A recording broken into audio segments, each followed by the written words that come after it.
শেখ হাসিনা আর বেঁচে নেই। শেখ হাসিনা গত বছরের নভেম্বর ডিসেম্বরের দিকে মারা গেছেন। তাকে কোনো একটা হাসপাতালের ফ্রিজে তার দেহ রাখা হয়েছে। হচ্ছে শেখ হাসিনা যে সংবাদ সম্মেলন করলেন, সেই সংবাদ সম্মেলন আসলে শেখ হাসিনা করেনি। এটা এআই প্রযুক্তির মাধ্যমে তার কণ্ঠ প্রতিস্থাপিত করা হয়েছে এবং এআই এর বুদ্ধিমত্তা ব্যবহার করে এই কর্মকাণ্ডগুলো করা হয়েছে। একটা 30 মিনিটের বৈঠক, আর তাতেই তৈরি হয়েছে একাধিক বড় প্রশ্ন। প্রধানমন্ত্রী তারেক রহমানের সঙ্গে একান্ত বৈঠকে বসেছিলেন ভারতের হাইকমিশনার দীনেশ দ্বিবেদী। কক্ষে তখন আর কেউই ছিলেন না। তাদের কি কথা হয়েছে কোনো পক্ষই তা প্রকাশ করেনি। কিন্তু বৈঠক শেষ হওয়ার পরই দীনেশ দ্বিবেদী দ্রুত ছুটে গেলেন দিল্লিতে। আর একই সময়ে ঢাকায় এলেন ভারতের গোয়েন্দা সংস্থা রয়ের প্রধান। সবচেয়ে চমকপ্রদ বিষয় হলো এই সময় সেনাপ্রধান জেনারেল ওয়াকারুজ্জামান বিদেশ সফরে।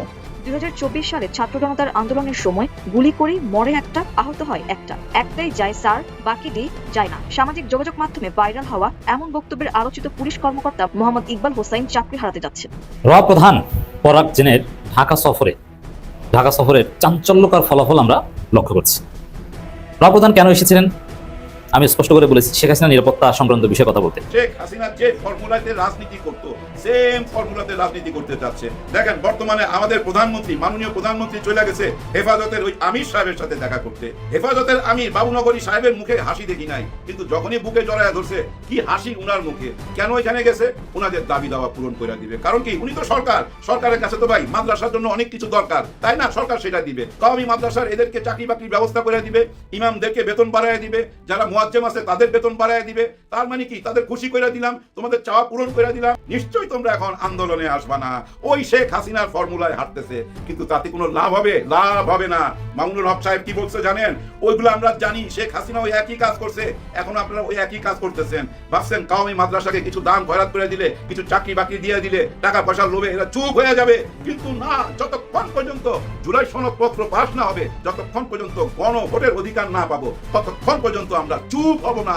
খুবই গরম এবং টাটকা কিছু সংবাদ নিয়ে দর্শক আজকে আপনাদের সম্মুখে হাজির হয়েছি। এই এপিসোড নিয়ে একটু ধৈর্য সহকারে আজকে আপনাদেরকে এপিসোডটি দেখতে হবে এবং শুনতে হবে। দর্শক, খুবই রহস্যজনক এবং ভয়ঙ্কর কিছু বিষয় আজকে আপনাদের সাথে এই এপিসোডের ভিতরে শেয়ার করতে চলেছি। দর্শক, চলুন এক এক করে শিরোনামগুলো আপনাদেরকে আগে জানিয়ে দিই, তারপরে বিস্তারিত কিন্তু থাকছে আপনাদের জন্য। শিরোনামের প্রথমে রয়েছে শেখ হাসিনা কি আসলে মারা গিয়েছে কিনা। দর্শক, একটু কমেন্ট বক্সে জানাবেন, কারণ গত কয়েকদিন যাবৎ শেখ হাসিনা যে ভাষণ দিয়েছিল, অডিও কলে বা ভিডিওতে তাকে দেখা যায়নি। তারপর থেকে শেখ হাসিনার মৃত্যু নিশ্চিত করেছে অনেক সাংবাদিক এবং গণমাধ্যমের অনেক বিশ্লেষকরা। দর্শক, যদি শেখ হাসিনা বেঁচেই থাকতো তাহলে কেন শেখ হাসিনা সামনে আসলো না? আর শেখ হাসিনার মৃত্যুর খবর এভাবে ছড়িয়ে পড়ছে, তারপরেও কেন আওয়ামী লীগের পক্ষ থেকে জানানো হচ্ছে না যে শেখ হাসিনা বেঁচে আছে? দর্শক, যেইভাবে শেখ হাসিনার মৃত্যু নিয়ে গুঞ্জন উঠেছে বা কথাবার্তা চলছে, যদি সে বেঁচেই থাকতো তাহলে অবশ্যই মিডিয়ার সামনে এসে বলতো এই যে আমি বেঁচে আছি। কিন্তু এখন পর্যন্ত সেরকম কোনো সারা শব্দ পাওয়া যায়নি, বা শেখ হাসিনার মৃত্যুর বিষয়টি নিয়ে শেখ হাসিনা কোনো মুখ খোলেনি। তাহলে তো সাধারণ জনগণ এবং আমরা তো ধরেই নিতে পারি যে আসলেই শেখ হাসিনা কেল্লা ফতে। কিন্তু একটা জিনিস মনে রাখবেন, শেখ হাসিনা মারা যাক এটা সবাই চাইলেও আমি চাই না। এখন আপনারা বলতে পারেন, কেন আপনি কি শেখ হাসিনাকে ভালোবাসেন? আরে ভাই, একটা জিনিস মনে রাখবেন, সিনেমার শুরুতেই যদি ভিলেন মারা যায় তাইলে ভাই সিনেমা জমে না। আমার কথা বুঝতে পারছেন? শেখ হাসিনা যেই কর্মকাণ্ড বাংলাদেশের মধ্যে ঘটায় গেছে, যেইভাবে মানুষদেরকে গুম করেছে, খুন করেছে, হত্যা করেছে, রাহাজানি করেছে, কালো টাকা পাচার করেছে, সে মানে যত বাংলাদেশের মানুষের ক্ষয়ক্ষতি করেছে, যত মানুষকে কষ্ট দিয়েছে, আলেম ওলামাদেরকে গুম করে করে ধরে ধরে নিয়ে আয়নাঘরের মধ্যে রেখেছে, আর নির্যাতন করেছে। আর এগুলো যদি এর পাওনা বা এর বদলা যদি দুনিয়াতেই আমরা না দেখি ভাই, তাহলে শেখ হাসিনা ঠাস করে মারা গেল, এটা কি মেনে নিতে পারি আমরা? বলেন তো। আপনারা পারতে পারেন ভাই, আমি মেনে নিতে পারি। প্রধান পরাগ জেনের ঢাকা সফরের চাঞ্চল্যকর ফলাফল আমরা লক্ষ্য করছি। দর্শক, প্রধানমন্ত্রীর উপদেষ্টা ডাক্তার জাহিদুর রহমান তিনি বলছেন, শেখ হাসিনা যদি ডিসেম্বরে আসেন পূর্ণাঙ্গ নিরাপত্তা পাবেন। প্রধান কেন এসেছিলেন আমি স্পষ্ট করে বলেছি, শেখ হাসিনা নিরাপত্তা সংক্রান্ত বিষয়ে কথা বলতে। দুইটা বিষয়। প্রথমত হচ্ছে যে প্রধান এবং তার সাথে এসপিজি কর্মকর্তারা ছিল, এসপিজির কাজ ভিভিআইপিদের নিরাপত্তা দেওয়া, এর মানে সিকিউরিটি বিষয়ে আলোচনা করতে এসেছে। তাহলে প্রধান যেটা চায় যে শেখ হাসিনা নিজেই বাংলাদেশে এসে আদালতে আত্মসমর্পণ করুক, যা করতে এসেছেন ডাক্তার জাহিদের কথায় তো বোঝা যায় যে না, প্রধান যেটা বলেছেন ওইটা বিএনপি সরকার মেনে নিয়েছে। পুরোপুরি মেনে নিয়েছে সেটা বলবো না, তবে ডাক্তার জাহিদের কথা হতাশাজনক এবং আশ্চর্যজনক। কারণ শেখ হাসিনা যদি ডিসেম্বরে আসেন পূর্ণাঙ্গ নিরাপত্তা পাবেন, এই কথা তো আইনমন্ত্রী থেকে শুরু করে অন্যান্য মন্ত্রীদের কথার সাথে মিলেই না। বরং বিএনপি সরকারের আগের বক্তব্য ছিল শেখ হাসিনার দেশে ফেরার কোনো সুযোগ নেই, শেখ হাসিনাকে আমরা ভারত থেকে গ্রেপ্তার করে আনবো। আচ্ছা, very simple question, Sheikh Hasina যদি ডিসেম্বরে আসেন তাহলে আমরা তার নিরাপত্তার ব্যবস্থা করবো। শেখ হাসিনা আসবেন কেউ, তার তো পাসপোর্ট নেই, ট্রাভেল পাস দেয়া না দেয়া এটা সরকারের বিষয়। তাহলে যেই শেখ হাসিনা অপরাধী তাকে আসার জন্য এটা সরকার দিবে কেন? বরং ভারত থেকে তাকে ধরে আনবে। শেখ হাসিনা নিজের এখানে কোনো সক্ষমতার প্রশ্ন, এটি বলা হয়েছিল, আইনমন্ত্রী বলেছেন, স্বরাষ্ট্র মন্ত্রণালয় থেকে এরকম ব্যাখ্যা দেওয়া হয়েছিল। অথচ ডাক্তার জাহিদুর রহমান এখন বলছেন হ্যাঁ তিনি যদি আসতে চান আমরা তাকে নিরাপত্তা দিব। আর তার নিরাপত্তা নিয়ে কাজ করতে অবদান পরাগ জেন বাংলাদেশে এসেছে। অবশ্য অবদানের আরেকটা উদ্দেশ্য ছিল, ভারত বুঝিয়ে শুনিয়ে চাপ দিয়ে নানানভাবে তারেক রহমানকে 8 সেপ্টেম্বরে দিল্লি সফরে নিতে চাচ্ছেন। এজন্য দিল্লিতে তার নিরাপত্তার বিষয়টার একটা নিশ্চয়তা দিতে, যেহেতু ভিভিআইপিদের নিরাপত্তা নিয়ে কাজ করেন র এবং এসপিজি, এই কারণে এসপিজি অফিসারকে নিয়ে এসেছেন।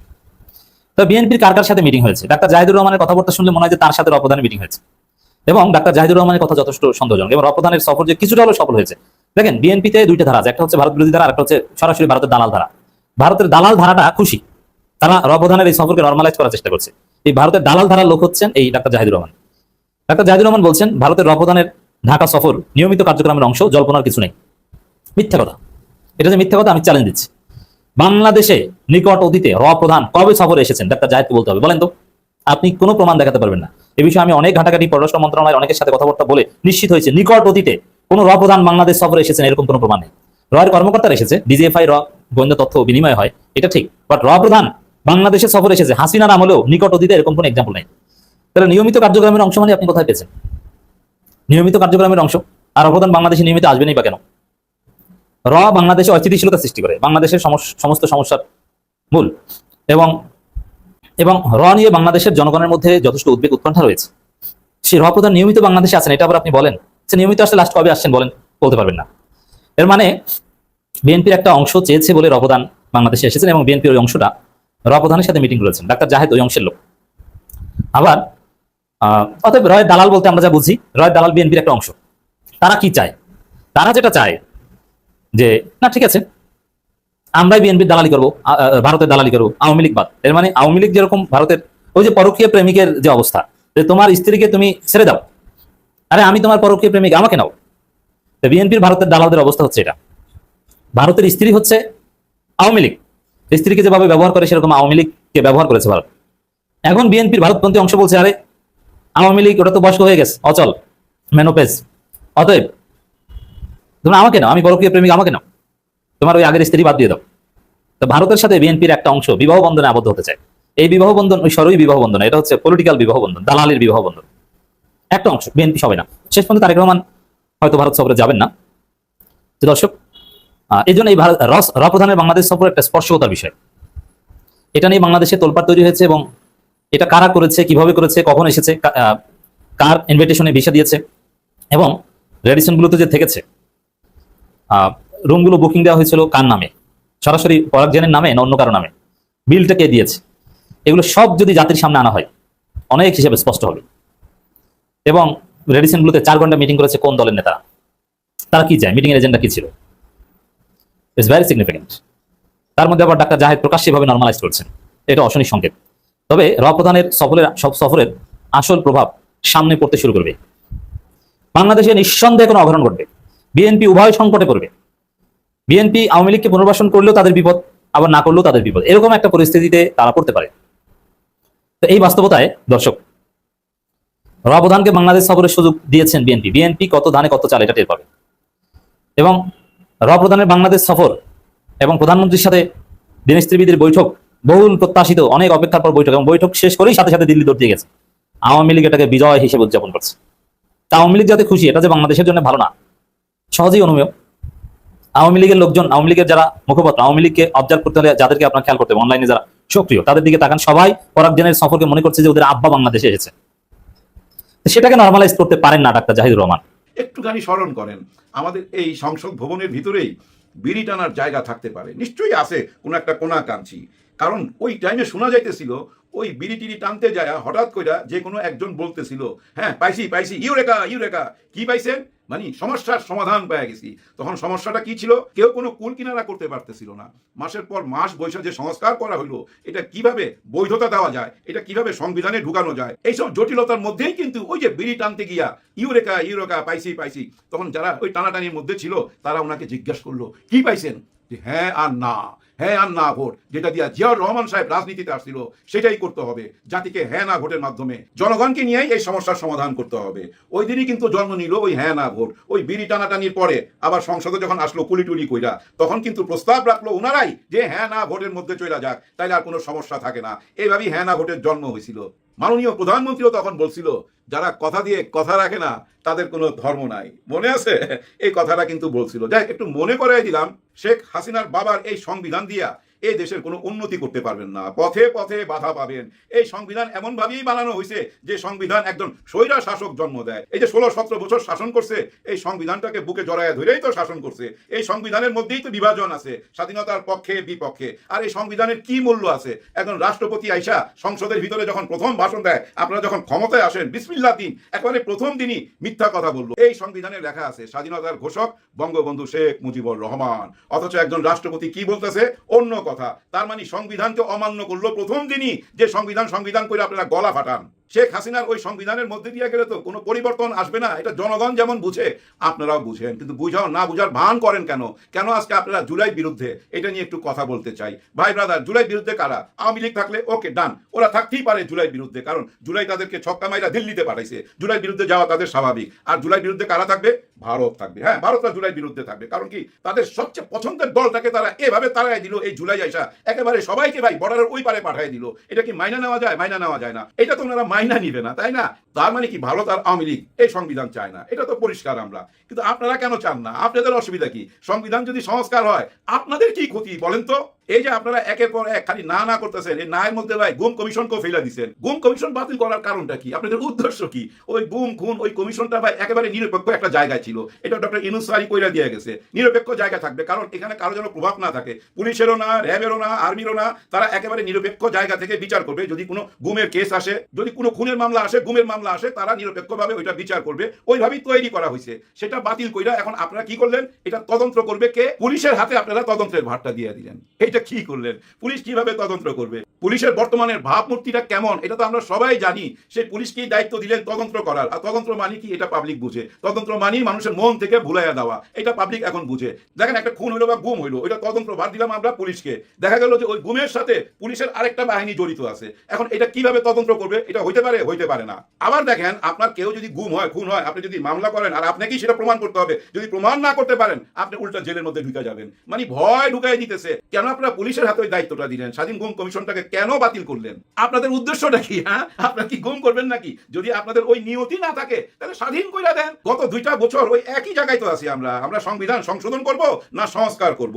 সংস্কারই তো চাই। বেগম খালেদা জিয়াও তো সংস্কার চাইছে। আপনার দলের ভিতরে অনেকেই সংস্কার চায় না। কারা? ওই যে ওনারা চায় না। ওনাদের সঙ্গে কেন তাল মিলাইতেছেন? ওনাদের সঙ্গে তাল মিলাইলে আপনারা তো আবার ওই পথেই চলে গেলেন। ওই যে অনেকে বলে না ওরা তো গেছে দিল্লিতে, আপনারা কোথায় যাবেন? তার মানে আপনারাও কি দিল্লিতে যাবেন? এই বদনামটা কেন নিচ্ছেন? সংবিধান সংশোধন করে কোনো লাভ হবে না। এই সংবিধান তো ভাই সংশোধন হয়েছে, যারাই ক্ষমতা আসছে সবাই একবার করে করছে, তো কোনো লাভ হয় নাই, 2 পয়সার লাভ হয় নাই। এটা পুরোটাই সংস্কার করতে হবে। বেগম খালেদা জিয়া যে কথাটা বললো যে দেশের সমাজের সবচেয়ে বড় মাথাগুলারে নিয়ে আবার এই সংবিধান নতুন করে লেখা হোক, ওই দাবিটাই পূরণ করতে হবে। সংস্কার মানে নতুন করে এই সংবিধান লিখতে হবে। আর তা না করে যদি এই সংবিধান নিয়েই পড়ে থাকেন, দেশের সংস্কার কিন্তু হচ্ছে না। দেশ কিন্তু ডুইবা যাচ্ছে। আইন কানুন কেউ মানতেছে না। এর মধ্যে বিরাট ঘটনা হয়ে গেছে ভাই। থানায় হামলা, এটা তো পুরনো কাহিনী, বহু দেখছি। কিন্তু ইদানিং কি করছে? একেবারে ভাই বিচারালয়ের ভিতরে যায় আক্রমণ। হ্যাঁ, আদালত পাড়ায় আক্রমণ, যেখানে বসে এজলাস হয়, বিচার হয়, সেখানে আক্রমণ। কারণ ওই বিচারক সাহেব একটা কথা বলছিল, গরম কারেন্ট ছিল না তো, ভীষণ গরম, এরকম গরম সহ্য হয় না, আগেই ভালো ছিলাম, এরকম একটা কথা বলছে। কেন এই কথা বললো? এই কথা তো আমাদের সরকারের বিরুদ্ধে চলে গেল, ওনাদের গায়ে আগুন ধরে গেছে ভাই। হ্যাঁ, আগুন ধরে গেছে। বিএনপি রা খারাপ বলবি, বিএনপি কারেন্ট দিতে পারে না, গ্যাস দিতে পারে না, এইসব বদনাম করবি, একেবারেই হামলা কইরা বসছে। পুলিশ কিচ্ছু করতে পারতেছে না, অসহায় ভাই। আরেকজন একজন অ্যাডভোকেটকে দেখলাম আইসা অনলাইনে প্রতিবাদ করতেছে, ওনাদের কাউকে ধরে নিয়ে রাত্রের বেলায় টর্চার করছে। এরকম অনেক ঘটনা ঘটতেছে। এর মধ্যে আরো একটা ঘটনা ঘটছে ভাই, জুলাই যোদ্ধা বাইরেছে, পুলিশ জুলাই যোদ্ধা, হ্যাঁ 3 পুলিশ, এর মধ্যে তো ভাই 2 জন 30 লাখ টাকা সঞ্চয়পত্র অলরেডি নিয়ে নিছে, পরে শুনছি ওটা স্থগিত করা হয়েছে। আরেক পুলিশ অফিসার সেও জুলাই যোদ্ধার নামে টাকা পয়সা নেয়, সাংবাদিক তার পিছনে পিছনে গেছে, সে পালায়া বেড়াইতেছে, ইন্টারভিউ দিতে চায় না, একবার এদিকে ঢুকে একবার এদিকে ঢুকে, তারপর এক হোটেলের বাথরুমের মধ্যে ঢুকে গেছে। আর ওই সাংবাদিক ভাই ওই বাথরুমের সামনে দাঁড়ায় রয়েছে, হ্যালো বাইরন, বাইরন আপনি কি জুলাই যোদ্ধা, আপনার নাম কি, আপনি কোথায় যুদ্ধ করছেন একটু বলেন, বাথরুমে টোকা দিতেছে। এরকম ঘটনা ঘটতেছে। যাই হোক, কিছু সাংবাদিক ইদানিং সত্যটা তুইলা ধরে ভাই, কিন্তু সবাই না। আপনি চ্যানেলের দিকে তাকান, ইন্টারভিউ নিতেছে, ওই যে টক শো করতেছে, ওদিকে তাকান, দেখবেন শুধু এনসিপি এনসিপি এনসিপি ক্যাটা কবে ওই হাঁসের মাংস খাইছিল ওই কথা এখনো বলে, কে কার পায়ের জুতা কত দামের, কে আবার প্রাডো গাড়ি কিনছে, কার ঘড়ি কেমন। ওই যে এক তুষারকে নিয়ে মনে আছে 1 মাস সময় কাটাইছিল, টেলিফোনে কারে জানি লাগাইতে চাইছিল, ওই কথাটা বলছিল না, ওইটা ফাঁস করে দিয়া পুরা পচায়া দিল। কিন্তু এখন সে আবার টক শো করে, কঠিন মাল, কিন্তু কঠিন মাল। দেখেন ও তো শুধু টেলিফোনে একটু বিটলামি করছে, মজা করছে, ইয়াং ছেলে, ওইটা দিয়ে তাকে অপমান করলেন। ওই যে একটা জুতা কিনছে বা এক বাটি হাঁসের মাংস খাইছে, কোথায় যায় এটা নিয়ে পচাইলেন। অনেকেই বলে হাজার হাজার কোটি টাকা মাইরা দিছে, নিয়ে পালায় তো যায় না কেউ, সবাই তো বাংলাদেশে বিচারের আওতায় আনেন, কিন্তু আনবে না। এই টক শোতে আইসা শুধু তাদেরকেই ধোলাই করবে, কারণ তারা পোলাপান, নতুন দল করছে, মাত্র 1 বছর বয়স, এই দলের 12-13 মাস বয়সী একটা দলকে নিয়ে আলোচনা করবেন। এবং সবচেয়ে মজার ব্যাপার কি জানেন, গত 18 মাস ডক্টর ইউনূস স্যার কি কি অপকর্ম করছে এবং তাদের উপদেষ্টারা কি কি অপকর্ম করছে এমন ভাবে সামনে তুলে আনছে, গত 16 বছরে সবকিছু ভুলে গেছি। তো ওই যে হেলিকপ্টার থেকে যে গুলি করতেছিল ওই কথা ভুলে গেছি।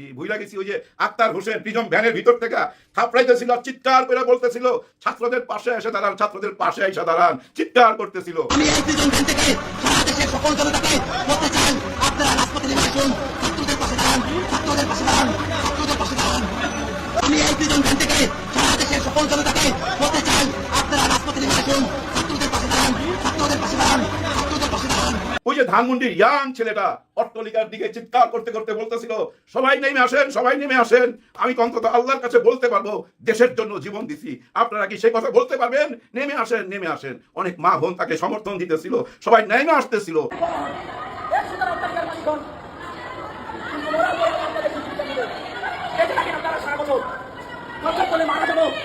আল্লাহর কাছে বলতে পারবো মারা গেছি দেশের জন্য। আপনারা কি জবাব দিবেন? আমি তো বলবো দেশের জন্য মারা গেছি। অনেক মা বোন তাকে সমর্থন দিতেছিল, সবাই নেমে আসতেছিল। ওই দৃশ্যগুলো আমাদেরকে ভুলে দিছে এরা। এই ডক্টর ইউনূস কি কি অপকর্ম করছে, এই এনসিপির এরা কি কি লুইটা পাইটা খাইছে, এই আলাপগুলা দিয়া সব ভুলে দিছে। জুলাইয়ের সাথে যারা মুনাফিকি করলো, নগদে নগদে মুনাফিকি করলো, ওই আলাপটা নাই।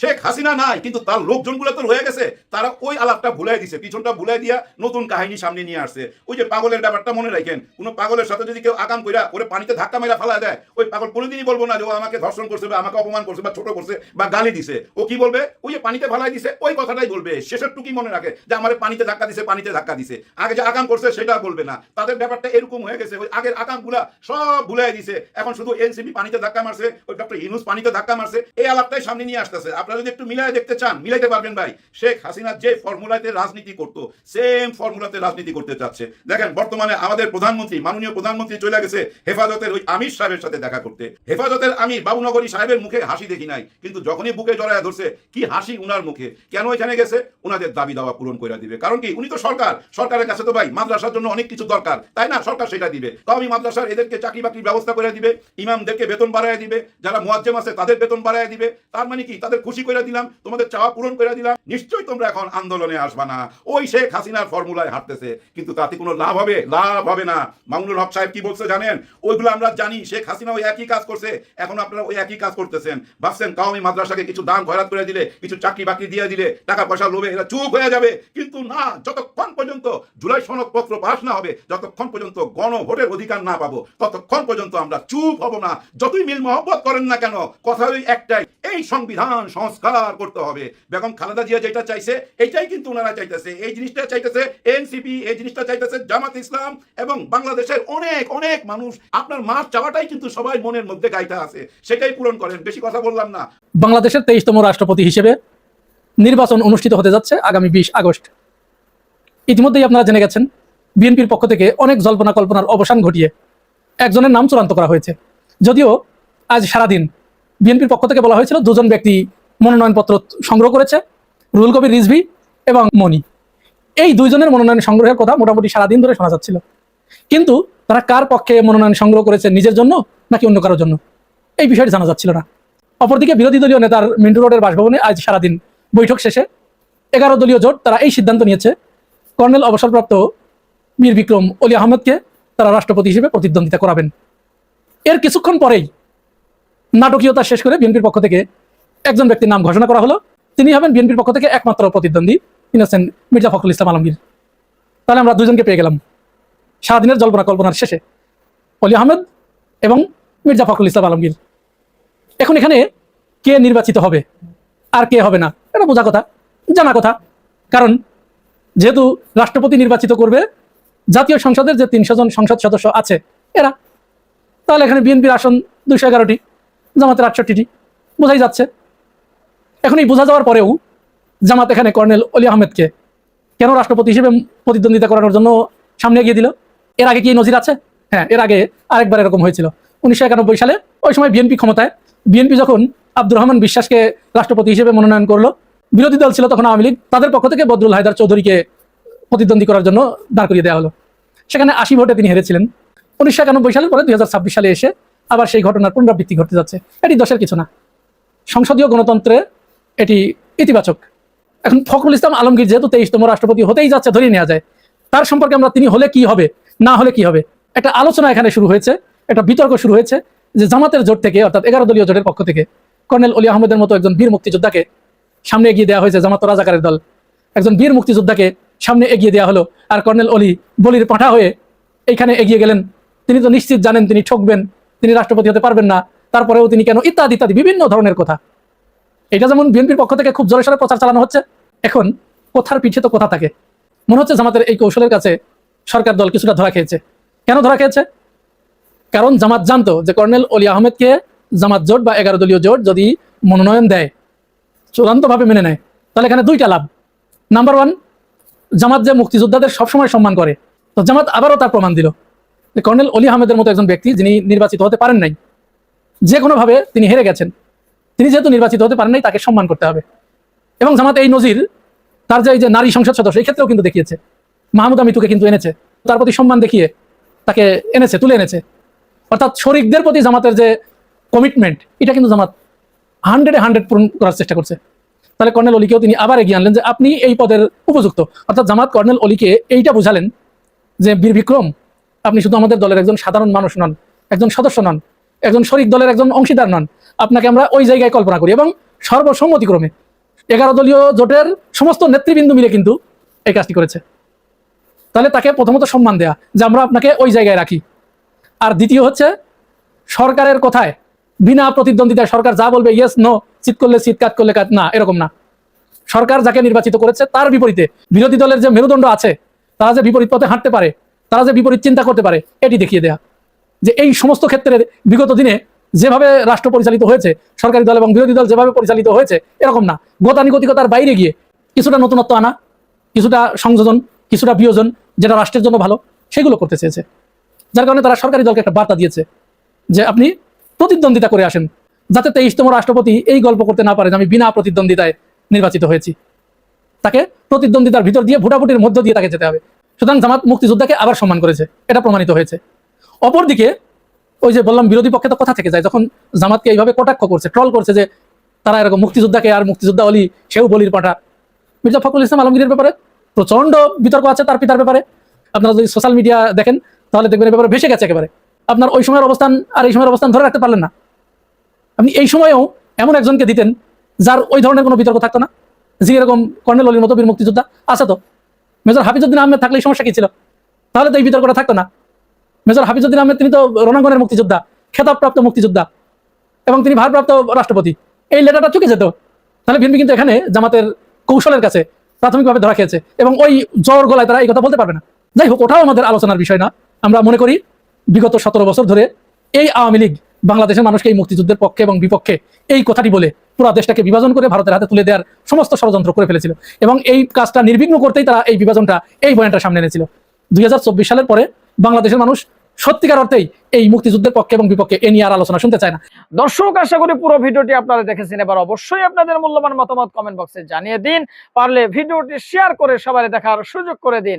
আর আমাদের এই চ্যানেলে যদি আপনারা নতুন হন, প্রতিনিয়ত এই ধরনের আপডেট গরম গরম খবর পেতে আমাদের এই চ্যানেলটি সাবস্ক্রাইব করুন। যারা ইতিমধ্যে সাবস্ক্রাইব করে দিয়েছেন সবাইকে ধন্যবাদ জানিয়ে আজকের মতো এখানে বিদায় নিচ্ছি। দেখা হচ্ছে নতুন কোনো ভিডিওতে। সে পর্যন্ত সবাই ভালো থাকবেন, সুস্থ থাকবেন। আল্লাহ হাফেজ।